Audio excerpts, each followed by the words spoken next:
So now I would like to introduce Alyssa.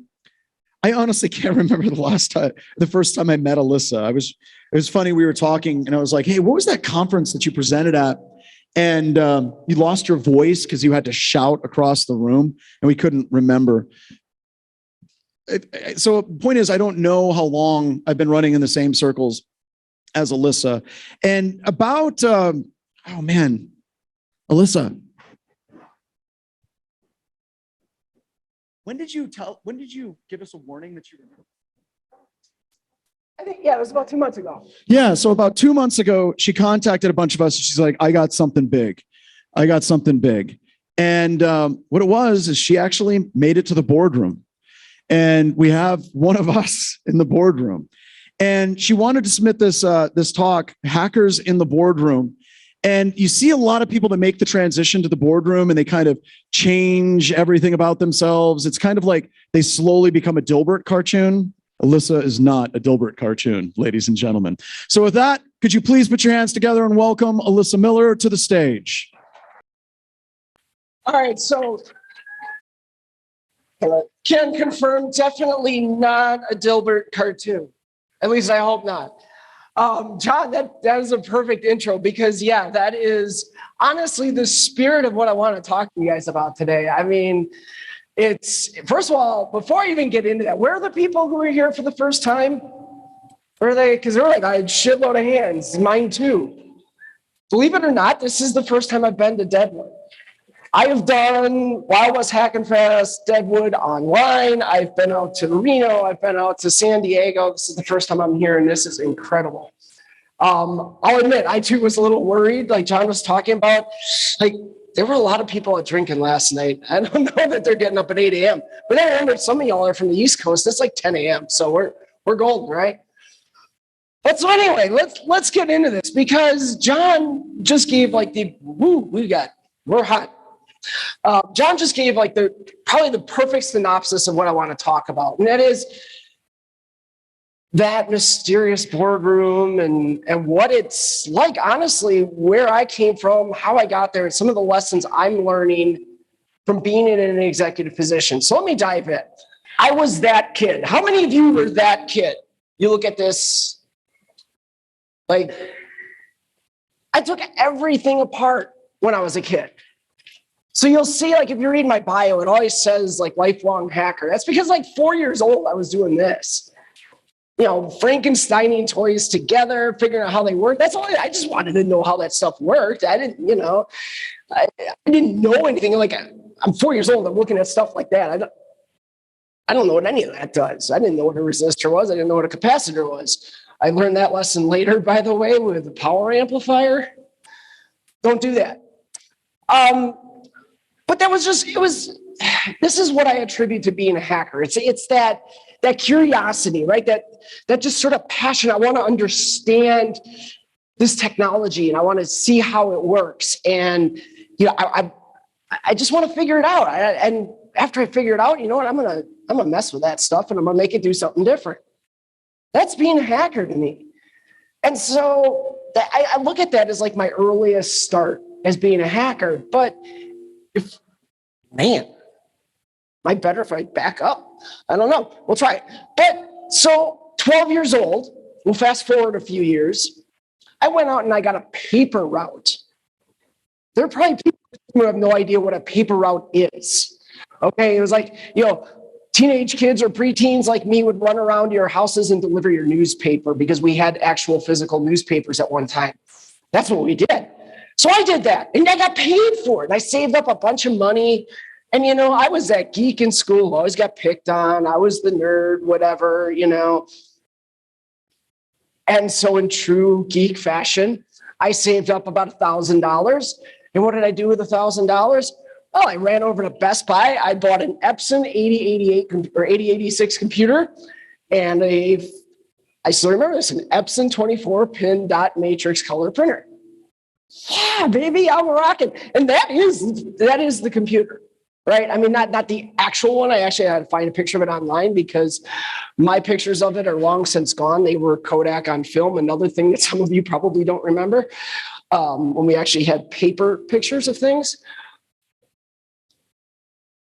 But I bought that computer because that was where my passion was. I wanted to understand these things. We had some at school. We did like typing practice. We played Oregon Trail, Carmen Sandiego, you know these, right? So I wanted to understand these things more. I wanted to figure out how to program. How do I write my own Carmen Sandiego? How do I write my own? All right, I'm staying over here. How do I write my own Oregon Trail? So I bought this computer, and sure enough, I got into programming. Funny side note, we're all really used to, I buy a computer today and it comes with Windows pre-installed and everything. So I buy this computer, I take it home, I start reading the manual. And the first thing it says is, put in DOS disk 1, start up the computer, run fdisk, and delete all the partitions. So I did that. And then I got stuck and called at Best Buy. I found out that, oh yeah, everything was preloaded, and now I'm going to learn from scratch how to build a computer, right?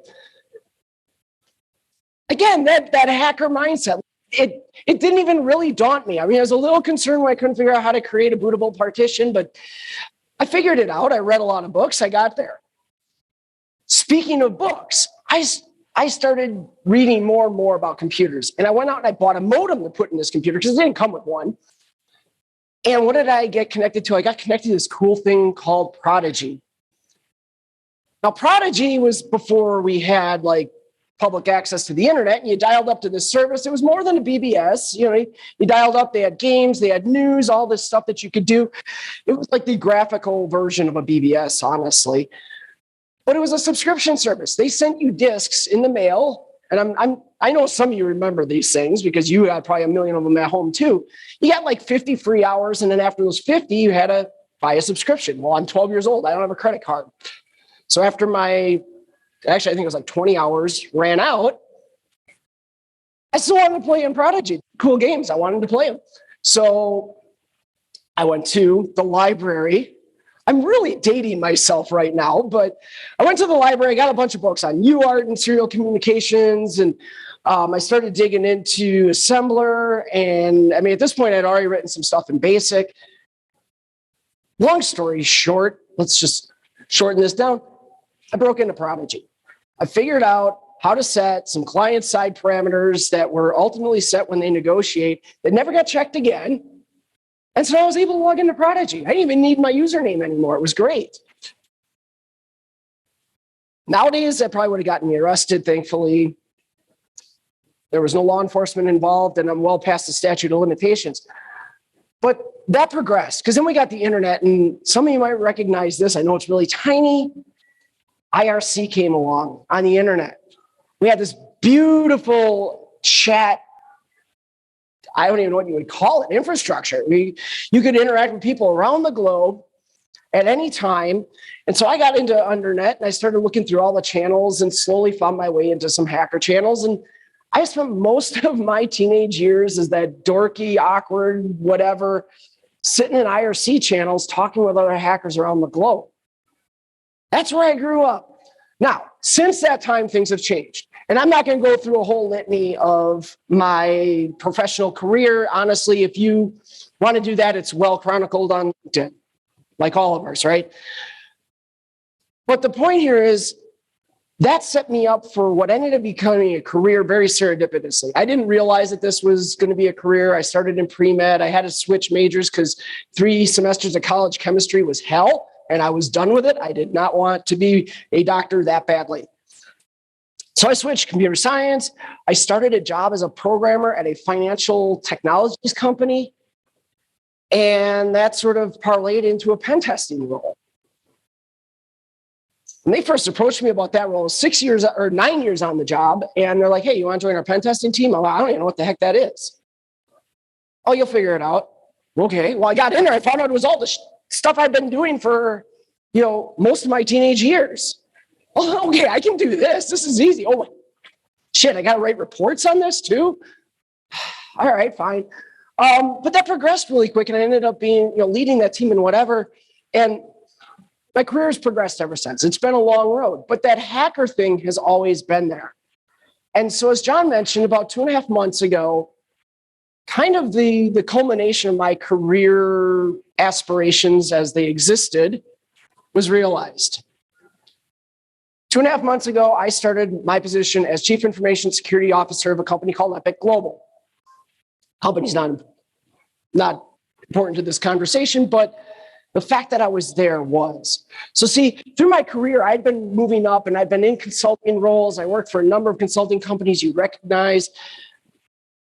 I started to get involved in board conversations because a lot of the times you're working as a consultant, you're working with people who have to present your results to the board. And so it was an interesting juxtaposition walking into a lot of those conversations, being who I was as a hacker, and then having to talk to people who, for some, that was like this really scary, spooky thing, right? Oh my God, there's a hacker in our room. What's she going to do to us? For others, they're like, holy shit, that's cool. You got a hacker in the room, right? And I learned to start building on that. And that's how I ended up ultimately where I'm at now. But as John mentioned, it's something I don't want to let go of. And it's something I won't let go of because it's a core part of my identity. And honestly, I think it equips me better for this position. And I think it equips all of you to get to that same level. We've been fighting for the last at least 20 years and 25 or however long CISOs have existed to get our voices in the boardroom as security professionals. We've been complaining, we don't have a voice, the board doesn't care, they don't want to hear from us, whatever. That's been a mantra. It's shifting. How do I know it's shifting? Because the SEC now came out with regulations that cybersecurity is a mandatory conversation in the boardroom. But here's the problem. A lot of the CISOs that I worked with over the years that I still talk to now, they're not ready for this. And that surprises me because they get in that room and they have all this technical background like you and me, right? Like they understand this technology, but it's making that code switch to how do I speak to these people who have no clue about this technology. That is, technology is not their primary concern. Like if you work in a non-tech company like I do, legal services, trust me, technology is just that thing on the side they got to pay money into because it makes the business run. That's it. And so having those conversations, a lot of times, this is where CISOs struggle. And this, indeed, if you look at some of the studies that are out there, this is where we lose our voice, we lose our seat at that table because the board doesn't want to talk to us. So let's talk first about some of the issues that I've seen, that I've read about in these studies that I think are important. The first is this idea of FUD, all right? I think this has been preached about quite a bit in the cybersecurity community. I think we understand it's bad, but why is it bad? The problem with FUD is there's neuroscience studies on this, right? They did one at a hospital a while back in upstate New York. The problem with trying to motivate somebody with fear is that fear is not a motivator. Now you might say, yeah, it is, because if I see that freaking bear John's talking about, I'm running the other direction. Okay, that is kind of a motivator, but it's not a motivator for you to take action. Think about it. If you went out there and you saw those two bears fighting that John was just talking about, how motivated are you to run up to those two bears and stick yourself in between them? I think for most of us, probably not. Our motivation is get the hell out of there. So when I go to my board and I say, hey, everything is awful and horrible and terrible, and here's all the things you got to be afraid of. If we don't do all this stuff, these bad things are going to happen. Well, neuroscience tells us you basically encourage them to run away from that conversation. It's a fight or flight response, and our natural first reaction is flight. We run away. So if I'm trying to motivate them to take action, throwing a bunch of fear and uncertainty at them has the exact opposite impact. And this is where we start to fail. And then we come in and we say really interesting things like this. How many have said this before? It's not if, but when you get breached. Go ahead and say, I'm raising my hand because I have too. Don't be embarrassed. We all have, many of us have, whatever. It happens. But consider this in context for a minute. You're a CISO. You walk into a boardroom. What's your goal? You're trying to get the board to continue to invest in your program, right? You want them to motivate your executives. Your executives are going to set capital budgets and operational budgets that give you money to do your thing, you're trying to tell them, hey, you want to keep spending money on me. Well, if you go in there and you say, yeah, you know what? It's not if we get hacked, but when. By the way, give me a bunch of money so I can keep you safe. You just said you can't stop us from getting hacked. Why would I spend money on you? And then we wonder as CISOs, why are they putting all this money into cyber insurance instead of into our security program? There's your result. So we get wrapped up in these things. Now, the intent of this is correct, right? I believe in this fully, right? I mean, there's the other corollary to this of, it's not, there's two types of companies, those that have been breached and those that don't know yet that they've been breached, right? I mean, I get that. And there's legitimacy in the story behind that. But we got to think about that different because the people we're talking to don't understand the nuance of what we're trying to say. Following along with this in that FUD conversation is this one. You never let a good InfoSec crisis go to waste. Now, I agree with this, but I disagree with this. Again, I agree with it in principle. I know what we're trying to say, but the problem is this oftentimes gets leveraged to a point that it's actually a negative influence. It's well documented in a number of different surveys and studies that, you know what? When companies get breached, they spend a lot of money on cybersecurity suddenly. The problem is that's a really short runway. If you look at the average company, that lasts about 12 to 18 months. After that, they've forgotten and they've moved on. Cybersecurity's taken care of. We haven't got breached in the last 18 months. All right, it just falls off the radar, right? We understand how 24-hour news cycles produce this. Same thing in our companies. When we're doing this, we can't count on that for real long. We also have to be really careful, and we'll talk about this a little bit later, about how we take advantage of that crisis. Because just going in there and saying, yeah, we had this really horrible thing, here's all the things that are broken, we need to fix all of them. That is about the most unactionable advice you could ever give a board. How do I even start? Where do I go? What do I do? What do you mean? Why do I have to do all this? We already spent $2 million last year on your cybersecurity program. So we'll talk about that a little bit later. Here's probably my biggest pet peeve. Well, no, not my biggest. We'll get to the biggest next. This is the start of it. I see CISOs talk about this. Security is a risk management function. Really? Is that what you want to reduce yourself to? Because risk management is a pretty big deal. And cybersecurity is a really big deal. We overlap. But do we really just want to say that we're really just nothing more than that purple circle? We're just a small part of that? Because then that feeds into this one, which is, I love this in the way that I hate things. The language of business is risk. How many of you have heard that one? CISOs say this all the time, and I smash my head on the desk every time. I have the scars to prove it. The language of business is not risk, period. Full stop. The language of business is not risk. Risk is a thing that is talked about in business. But understand this for a minute. When we talk about risk, businesses did not get into business to talk about risk. Why do businesses go into business? To make fucking money, right? I mean, the language of business is revenue.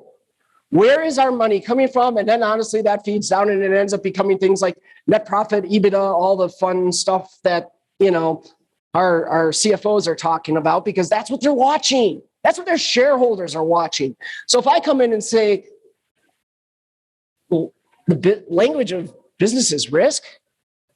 Well, let's talk about all the risk that's out there. It's way more than cybersecurity risk. So now, again, you've kind of reduced yourself to just this little teeny component of what they care about inside of a little teeny thing that they're thinking about.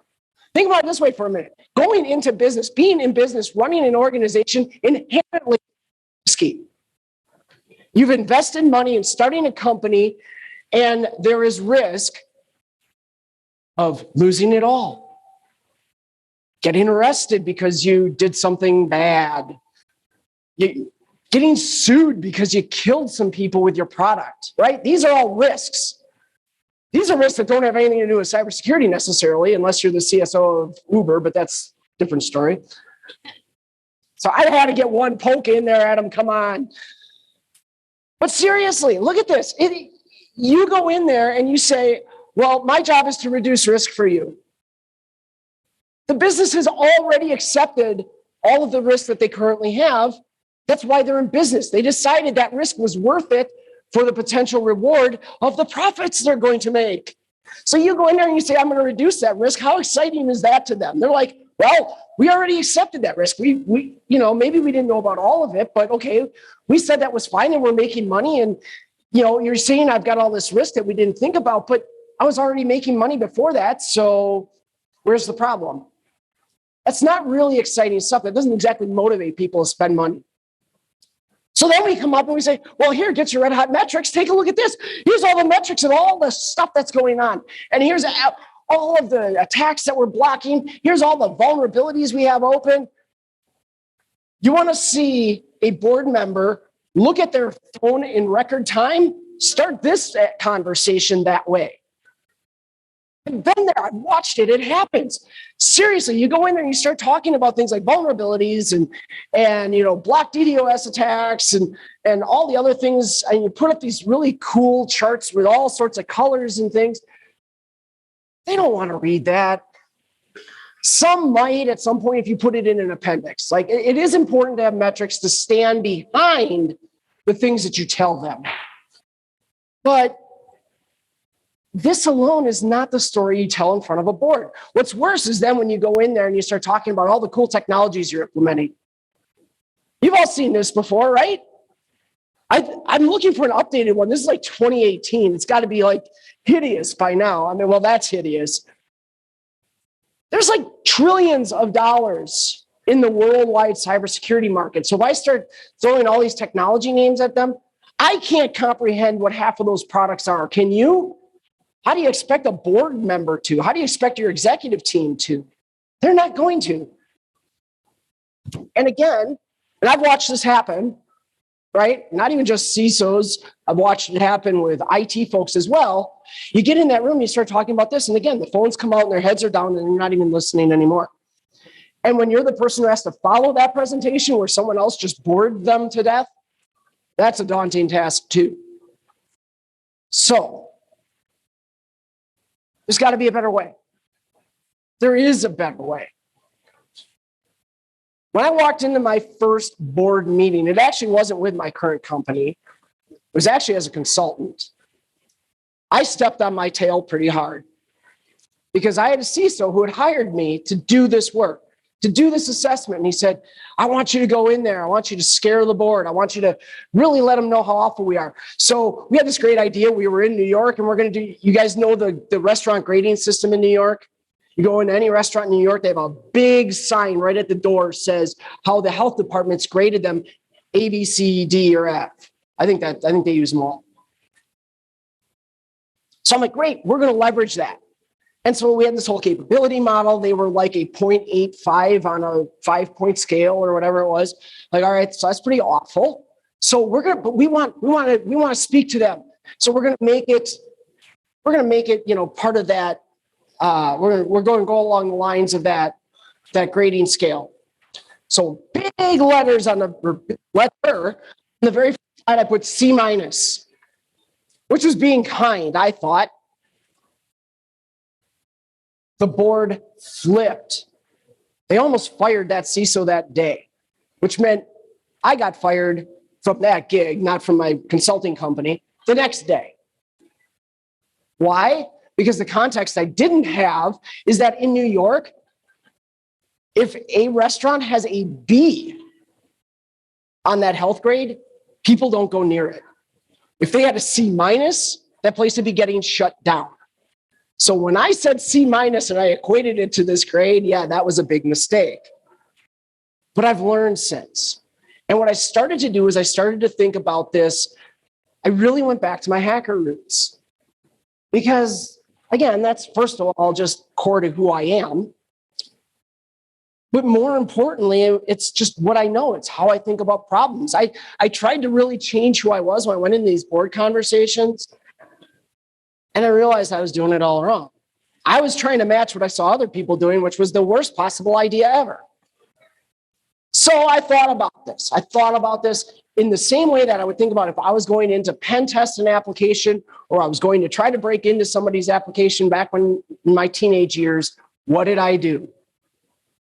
How many of you in here are pen testers or hackers of some fashion? All right, say maybe half. Some of you are reluctant. You're kind of, maybe, okay. You can say it. It's okay. I say it every day. You're going to recognize these steps, and I hope that they speak to you. But even if you're not a pen tester, you're not a hacker, I think you'll understand what I'm getting at here. So if I'm going to sit down and I'm going to attack an application, or I'm going to attack a board, let me put that in quotes right now. I'm not physically assaulting anybody or things like that. I like to be friends with my board. Let's just be clear. But if I'm going into that situation, what's the first thing I do when I'm going to attack an application? I do my recon, right? Go out there, maybe some OSINT, find out what I can about the company, about that application I'm going to be looking at. Maybe I go out to, GitHub or something. I try to see if I can find some of their code out there, figure out what this thing is made of, and really dive into that, right? Do the same thing with your board. The people who are on your board, they have public profiles. Sometimes your companies will even put the board of directors profiles right up on their website. Find out who they are. Find out where they come from. I've been in board meetings, I shit you not, where a board of directors member asked me, so what is a CISO? The fuck you just say? Like, seriously, but that happens. Why? Because they're CEOs of, maybe they were entrepreneurs. They started a company and never had a CISO. Remember, the CISO role is only what, Doug, it's gotta be what, 5 years? 25, 30, somewhere in there. Like, that's really young in the grand scheme of CEO, CFO, COO, all of these others that we've had for, probably at least a century. So know who they are, know what speaks to them, know what schools they went to, because a lot of them are really proud to tell you that they graduated from Harvard Business School or whatever the heck. There's conversations in that. There's ways to break the ice, first of all, which can be important when you get in there, because you are trying to get them on your side and get them to trust you. But more importantly than that, you understand, what do they know? What are their perspectives? What are the things that are going to speak to them? What are they going to want to know when you're standing up in front of them talking about your cybersecurity program and the cybersecurity posture of the organization that you're working in? Hopefully you're seeing now that you don't have to be a CISO or a high-ranking executive or any of that craziness. These conversations are applicable to those of you who are in consulting, to those of you who are working in a SOC. It doesn't matter. Understanding this, because there's always going to be those people. Part of our job is explaining this. So understand who they are, because what do you do with that reconnaissance after when you're in a pen test? I go out and I discover all this stuff about this application that I'm about to attack. Well, I'm getting all that information because I want to plan my targets. And why do I want to plan my targets? Well, because I want my test to be effective. I mean, I could go out there and just, run Burp Suite and let it do its thing, and it's going to throw back a bunch of stuff at me. Or I can run Zap Proxy and dig through and, okay, this is great. Look at all these results it got. What am I going to do? Just write those up? No. I use those tools. I use all that OSINT information. I use all that discovery and reconnaissance, because that's going to help me prioritize where I'm going to focus my efforts. If I had unlimited time to pen test an app, sure, maybe I could just walk through it step by step. But the goal here is to plan my targets. And it's the same thing when I'm going in front of a board. I want to understand, what are the things that they actually want to know? Notice I didn't say, what are the things they're going to ask me? Because what they're going to ask you and what they want to know are two very different things. They're going to go in there, you're going to go up and you might be talking about, hey, we're using, some type of proxying or whatever to protect us. And they're going to ask, well, how many attacks did you block last month? Well, if you use something like Cloudflare and you go in there and you look at how many blocks, I mean, does that number mean anything? Oh yeah, here's 2 trillion attempts that we blocked last month. That doesn't mean anything to me, let alone them. No, the goal here is they're trying to understand. They just want to know, are we secure? Are we safe from being breached?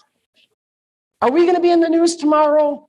Do we have to worry about that? Should we be firing up the crisis team today? No. They want to know, are they spending their money in the right place? That's going to become important in a minute.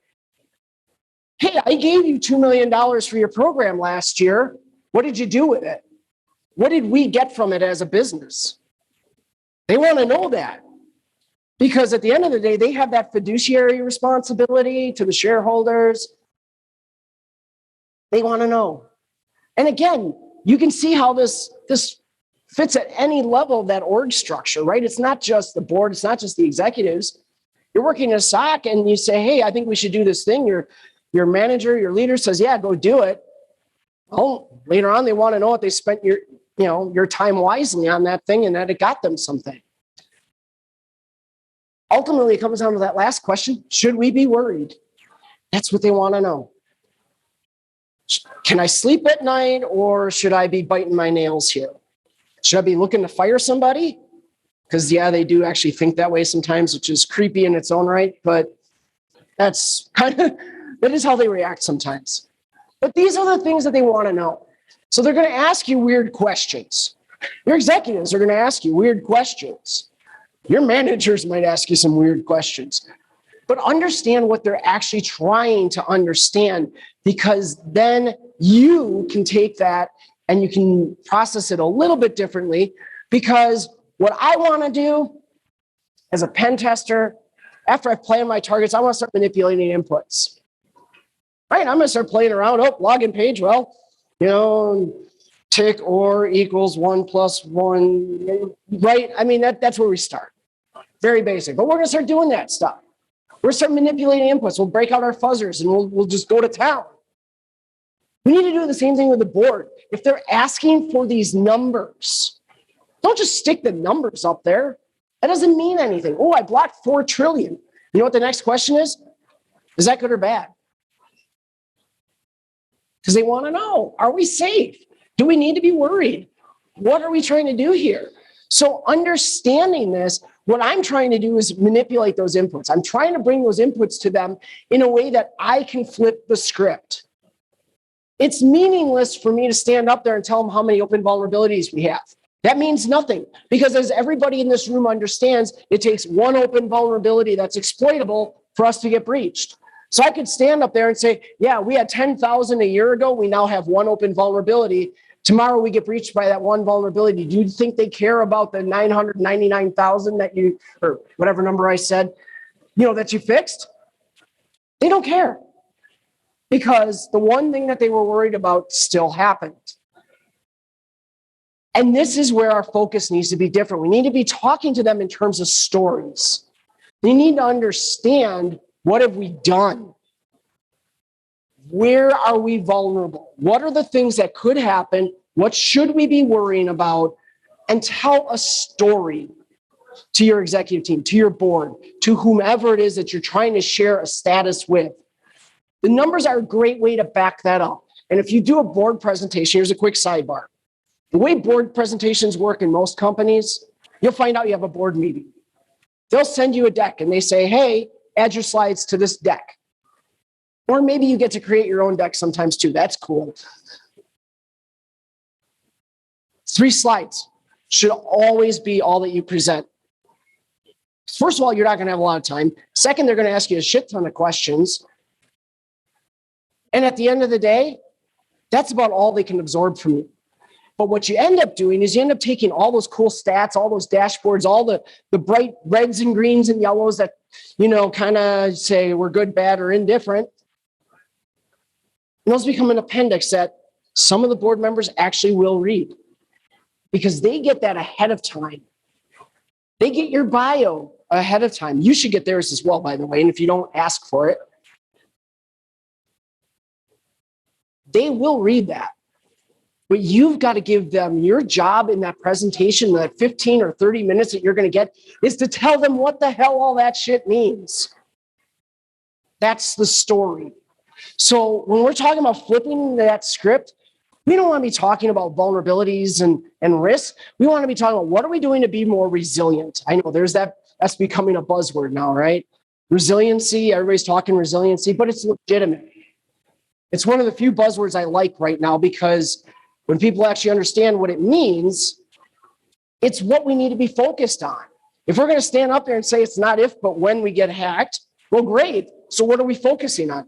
We're focusing on making sure that if that one vulnerability gets hacked, that, okay, they exploited that, they got that system, but we've completely isolated them. We were monitoring, we saw it, we responded. Think about your NIST CSF circle if you want here, that works well. We want to be able to limit the damage they can do. We want to stop that impact before it becomes something that's business threatening. Those are the things we need to be talking to them about, because otherwise they ask other questions like this. So when are we done investing in cybersecurity?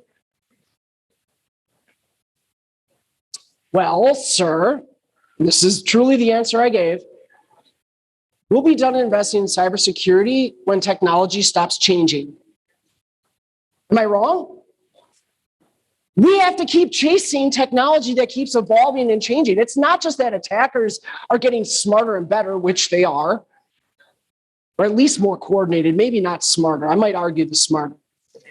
But their techniques are getting more refined and they're getting more coordinated. But technology changes every single day. This is why Internet of Trash is a thing, right? That technology shifted. We hate it because no one brought us into that conversation, and we have to chase this new technology and make sure we secure it. Now, granted, we're also not really great yet at securing the old technology. They're getting rid of it, but that's a different conversation. But that does enter into when I'm talking about resiliency, because what am I going to do?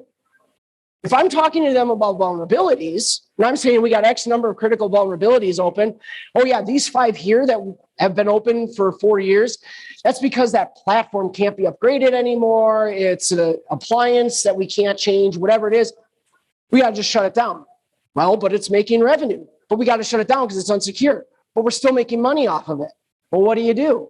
You make it resilient. You wrap that thing up and you isolate it, you do what you need to do. That's the conversation you want to have with them. You don't want to be talking to them about vulnerabilities. Here's a big one. Identify successes and build on it. So remember I was talking before about that crisis, don't let a good crisis go to waste. I'm convinced, I can't prove it, I am convinced that I actually witnessed a CISO sign his own pink slip. In the figurative sense, of course. Why do I say that? Because I'm working in a company that got breached. We had a breach. We did the right things. You know what? They got into our systems.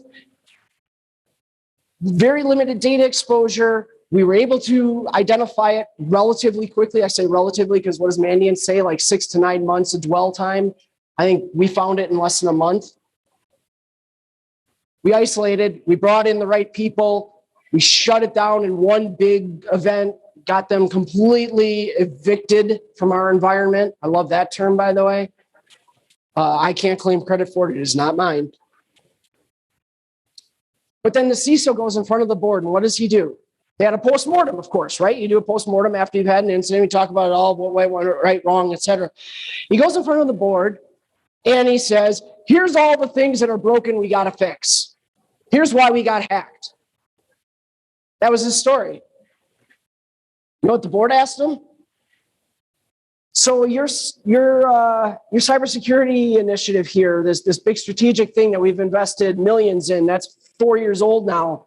All of these things you're saying we need to do, how many of those were part of that program? Oh, yeah, none.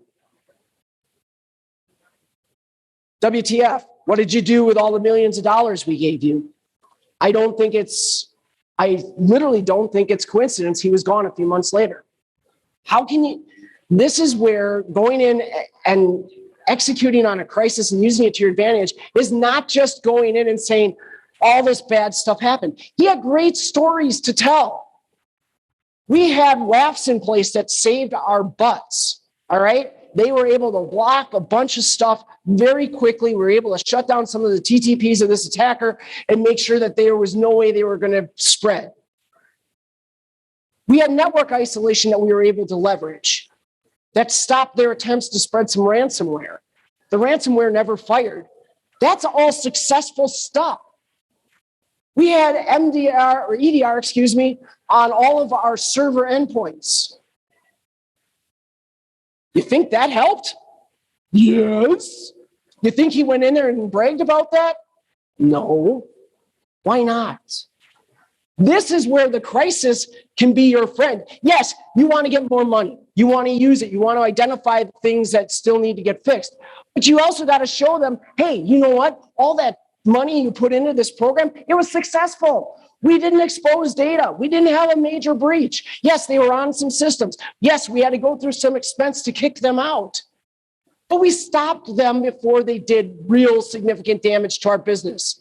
We didn't even have to report to our regulators on this. We were not regulatorily, I think that's a word, obligated to report.